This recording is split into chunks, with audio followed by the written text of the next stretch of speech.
Hello there, thank you for tuning into Kaieteur Radio 99.1, 99.5. I'm Kayla King with your news at noon, and these are the stories that we are currently tracking.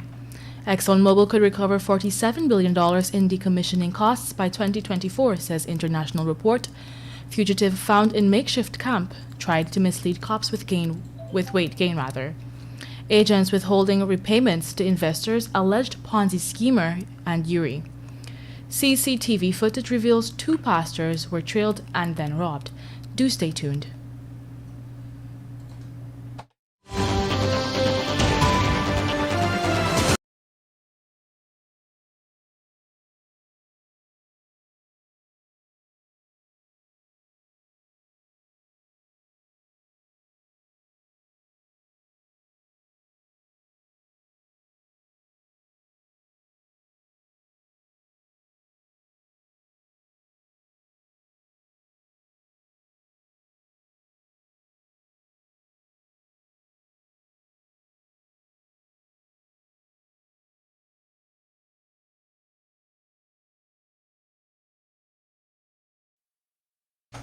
Welcome back, and now for the news in detail. When the Liza Phase 1 project in the Stabroek block comes to an end in the next 20 years, ExxonMobil's subsidiary Esso would be responsible for executing a decommissioning or abandonment plan. Such a plan would entail costs associated with the safe removal of pipelines and other infrastructure that were fixed to the ocean floor to extract the oil. This exercise often calls for millions of US dollars to be invested. What is interesting to note, however, is that ExxonMobil does not have to wait until the next 20 years to start recovering this money. It can do and has most likely been doing this since production kick-started in the Stabroek block in December 2019. Highlighting this abnormality recently was the Center for International Environment Law in the latest publication called Toxic Assets, Making Polluters Pay When Wells Run Dry and the Bill Comes Due. In its report, CIEL pointed to ExxonMobil's overview of its operations in Guyana, which shows that it may drill as many as 92 wells in the Liza 1, 2, and Payara oil fields alone. CIEL said it should be noted that ExxonMobil drilled the wells at an average water depth of 1,782 meters, and some are deep as 2,735 meters. CIEL said it is critical to note that decommissioning such deep offshore wells is expensive, which estimates consistently place the cost of deep water commissioning in the tens of millions US dollars per well. After being on the run for about a year since escaping from the Lusignan prison, Kenroal Perez of Mabaruma Northwest District was on Saturday night captured in a makeshift camp in a village located on the Soesdijk-Linden Highway. Police sources close to the investigations informed Kaieteur News that, acting on information received, ranks and members from the Circuitville Community Policing Group went into the community of Long Creek where the murder accused was apprehended. During the arrest, this publication learned that 28-year-old Perez attempted to mislead the officers about his identity by using the weight he gained over the period as a disguise. Despite trying to hide his identity, the ranks were able to recognize him and he was arrested. Perez is currently in police custody pending charges. On April 20th of last year, Perez, along with 3 other inmates, had escaped from the prison by jumping one of the fences. Back in January 2020, he was remanded to the Lusignan prison for murder. Meanwhile, alleged Ponzi scheme operator Yuri Garcia Dominguez has stated that his agents have collected millions to repay his company's investors, but are now withholding their monies. As a result of this, Garcia has advised the investors to report the matter to the Guyana Police Force. Crime Chief Wendell Blanham told this newspaper yesterday that several of the company's investors have since lodged reports with the Guyana Police Force against the agents, and investigations have begun.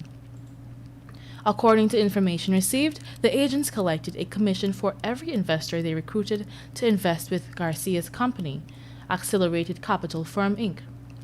The agents allegedly collected some $900 million from ACF to pay back its investors, but to date no money has been repaid. Kaieteur News was told that the monies being withheld by the agents are reserves that were set aside to repay investors in case the company's operations should ever run into issues. The alleged Ponzi scheme operators are currently before the court, facing 80-plus fraud charges and 2 charges under the Anti-Money Laundering and Countering the Financing of Terrorism Act. The charges were brought against the couple by the Special Organized Crime Unit and signified the first time has instituted charges under that act. At this time, we tell you a CCTV footage which surfaced yesterday has revealed that the 2 pastors robbed on Wednesday last were trailed first.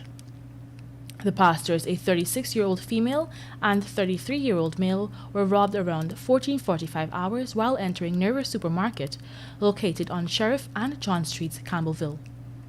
The footage showed that they were traveling in a brown Hilux pickup and were trailed by 2 men on a black XR motorcycle along Craig Street. The pillion rider was dressed in an orange-colored t-shirt and a pair of dark-colored jeans, while the rider was seen wearing a brown tie-dyed jersey and a face mask. Based on the footage, the pastors had parked their vehicle on the northern end of Craig Street. The bandits rode past the vehicle heading in a western direction towards Sheriff Street, where they went out of the camera's range. It is now 12 hours 14 coming up after the break. 2 dead and 1 critical in car crash. Toddler dies after drinking gasoline. Stay tuned to stay informed.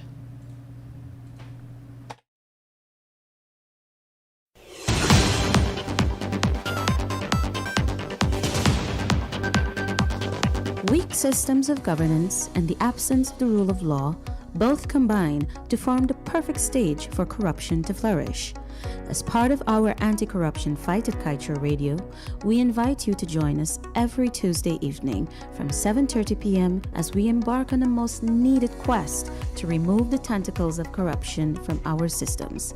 See you then for our latest program called Governance, Corruption, and Justice.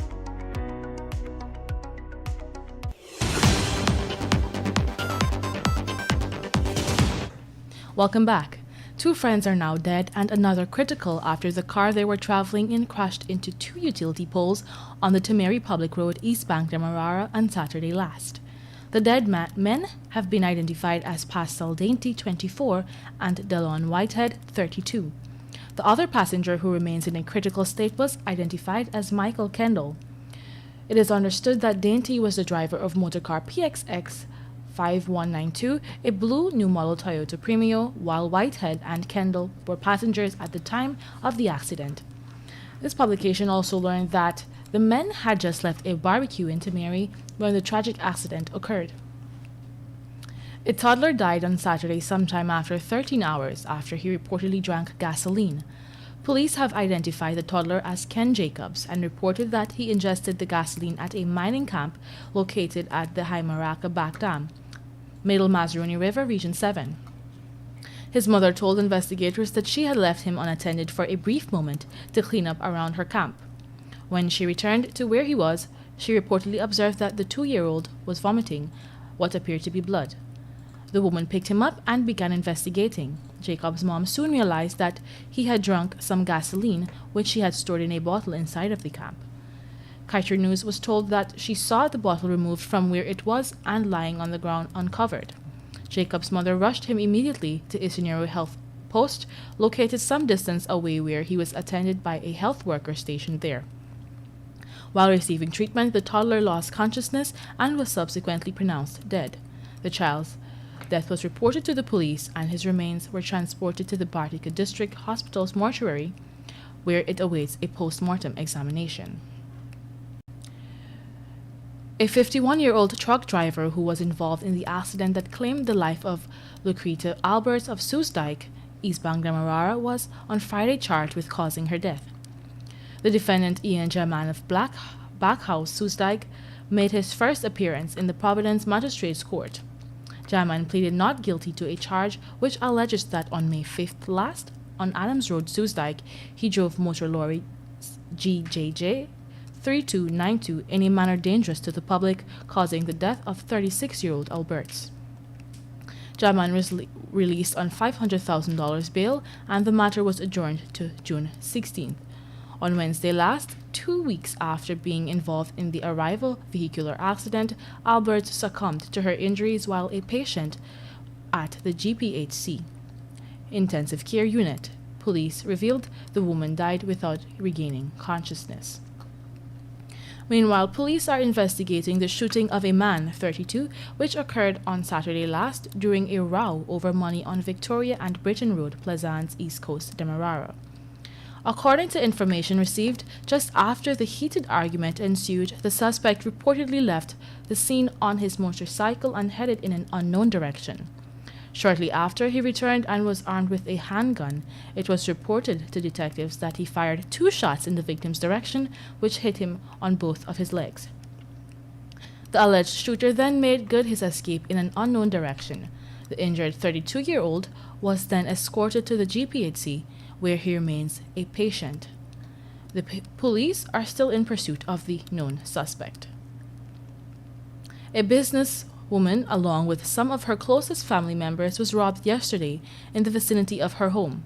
According to a police report, the 45-year-old businesswoman, along with her family, were sitting in the yard of their home located in Better Hope, East Coast, Demerara, when at 22:15 hours, a man entered the yard and told them to freeze while aiming a handgun towards them. The family complied, and the suspect started to search them for valuables. One of the victims, a 44-year-old fisherman, reportedly tried to stand up from his chair and was dealt a blow from the left side face with the handgun from the suspect. The perpetrator then pointed the handgun to the businesswoman's head and demanded money. He then proceeded to take a list of items from the family, including one Samsung A21s valued $70,000, a Samsung A10 valued at $50,000, a 10 pennyweight gold chain valued at $100,000, 3 gold rings valued $60,000, an Alcatel cell phone valued at $6,000, a diamond ring valued at $175,000, a gold band valued at $30,000, and $80,000 in cash.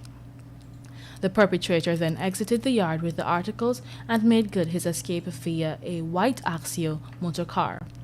The registration for the vehicle is still unknown, however, an investigation is ongoing. The administration of Region 6 has acquired a brand new pickup and a 200 HP boat engine to power up a boat that was bought in 2017 under the APNU AFC administration but never used. The pickup was acquired at a cost of $7.9 million, while the Yamaha engine was procured at a cost of $4.5 million. A simple ribbon cutting and handing over ceremony was held at the Regional Democratic Council compound and was made possible through the intervention by Minister of Local Government and Regional Development, Nigel Darmalal. According to Worldometer, the worldwide amount of coronavirus cases is now at 167.6 million, whereas deaths are at 3.4 million, and in the case of recoveries, $148.7 million. 148.7 million rather. The Ministry of Health yesterday announced that 4 more persons who tested positive for the novel coronavirus have died. Their deaths now bring Guyana's COVID-19 death toll to 359. According to the Health Ministry's press release, the latest fatalities are a 78-year-old from Region 3, a 77-year-old from Region 6, a 42-year-old from Region 5, and a 73-year-old man also from Region 5. All 4 persons died while receiving treatment at a medical facility. Furthermore, the ministry, in its daily COVID-19 dashboard, recorded 116 new COVID-19 cases, taking the total number of confirmed cases to 16,130. The dashboard also shows that 19 patients are in the COVID-19 intensive care unit, 96 persons are in the institutional isolation, 1,911 in home isolation, and 4 persons are quarantined institutionally. To date, 13,745 recoveries have been recorded. With that, we head over to the page 7, which is dedicated to being blunt. As these papers have been exposing, the provisions of secret contracts in the extractive industries do not only rob this country of much-needed revenue, they also set local players in those industries at a significant competitive disadvantage. If something is good for the country, If it is fair to all involved, there is no need for it to be secret. There needs to be greater transparency in the extractive industries to prevent the robbery and disadvantage that has been taking place. And that just about brings us to the end of our news at noon. I'm Kayla King. Thank you for listening.